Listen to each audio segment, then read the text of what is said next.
Hi, and welcome to Bioarchaeology and Climate Change 101. If you're someone who pays any attention to the news or modern media, you might be under the impression that the apocalypse is just around the corner. There's war, depletion of natural resources, global warming, and frequent natural disasters. Things are looking pretty bleak. But how are all of these issues related, and what can we do to fix them? There's no simple answer, but a big step on the right track would be to look to the past. Bioarchaeology, as defined by Dr. Jane Bijkstra in 1977, is the multidisciplinary research program addressing questions of burial, social organization, behavior and activities, paleodemography, population interaction, diet, and disease. One of the most interesting ways bioarchaeologists can learn about the past is by examining human skeletal remains. Depending on environmental conditions, bones can be preserved for thousands of years, allowing a personal insight into past life.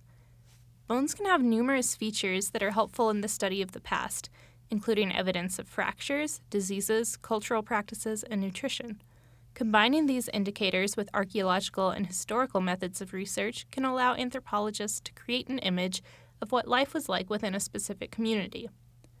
You might be thinking, sure, that's pretty cool, but how can studying the past help us today? This video series aims to answer this question and more. Over the course of these videos, we will investigate specific populations throughout history and prehistory that experienced significant periods of climate change, focusing on how each population responded to its environment and why. Examining how past populations responded to climate change and other environmental stressors does, in fact, allow us to gain a better perspective on modern issues. The Earth is experiencing rapidly changing climate and a steady growth in population that in some ways reflects ancient past civilizations.